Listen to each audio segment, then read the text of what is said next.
ছোটবেলা থেকে উকুং ক্যারেক্টারের স্কিলটা আমার কাছে খুবই ভালো লাগতো যখন থেকে ব্ল্যাক মিড উকুংটা আসছিল। তাই উকুং এর স্কিলটা শেখার জন্য আমি ইউনিভার্সিটির সাথে গেলাম, তাও কি নিয়ে, ক্রিকেট স্টাম্প নিয়ে। কয়েক মিনিট প্র্যাকটিস করার পর ভাবলাম আসলে এই স্টাম্প দিয়ে কোনো কিছু হবে না, অনেক মোটা এবং ভারী লাগছিল। তাই আমি ইউনিভার্সিটি থেকে ডিরেক্ট চলে গেলাম আমাদের গ্রামে, যেখানে আমি নিজের মতো করে বানাতে পারবো। বাই দ্য ওয়ে গাছ, একটি গাছ কাটার আগে দুটি গাছ রোপণ করো। তারপর দাঁত দিয়ে প্রায় 30 মিনিট নিজের সর্বোচ্চ আর্ট এখানে প্রয়োগ করলাম। Finally I was able to create this kind of spinning staff, যা পারফেক্ট আমার জন্য।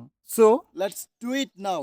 প্রায় 15 মিনিট প্র্যাকটিস করার পর নিজের কাছে খুবই টায়ার এবং এক্সস্টেড মনে হলো, কেননা বারবার নিজ হাত থেকে পড়ে যাচ্ছিল। Then I decided to watch some tutorial. After watching some videos I got an idea. আইডিয়াটা হচ্ছে স্কিপ ক্যাচ। স্কিপ ক্যাচ হলো প্রথমে স্টাফের মাঝ বরাবর এক হাতে ধরে রাখতে হবে, দেন ওই হাতের উপর আরেক হাত অপোজিট ভাবে রেখে ধীরে ধীরে স্পিন করতে হবে। আগেই বলেছিলাম স্কিপ ক্যাচ আইডিয়ার কথা, কিন্তু তাড়াহুড়া এখানে আমি সেই আইডিয়াটা পুরোপুরি অ্যাপ্লাই করতে ভুলে যাচ্ছিলাম।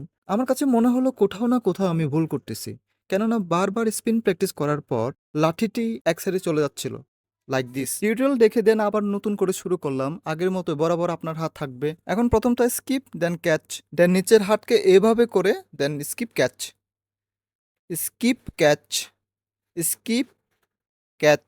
এই স্কিপ ক্যাচ আইডিয়াটা কাজে লাগে বারবার প্র্যাকটিস করতে থাকলাম। প্রথম প্রথম স্লো হলেও পরে অনেক ঘন্টা প্র্যাকটিস করার পর বারবার ফেল এবং টায়ারনেস কাটিয়ে এখন ধীরে ধীরে কুইক স্পিন করতে পারছি।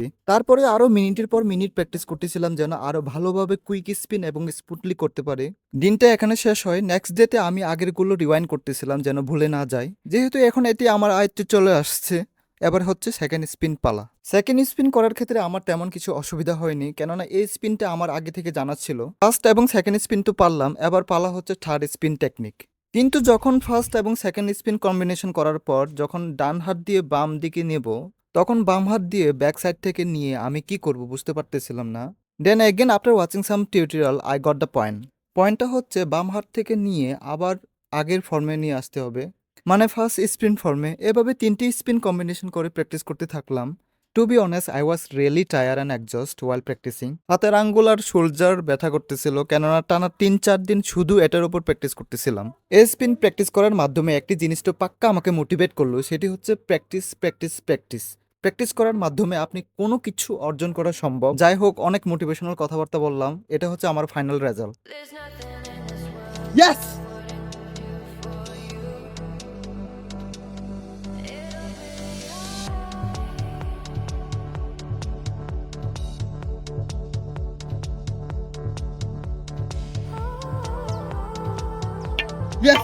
আমার এখন রেজাল্ট এবং আগের রেজাল্ট দেখলে বুঝতে পারবেন কতটা আমি ইমপ্রুভমেন্ট করতে পারছি।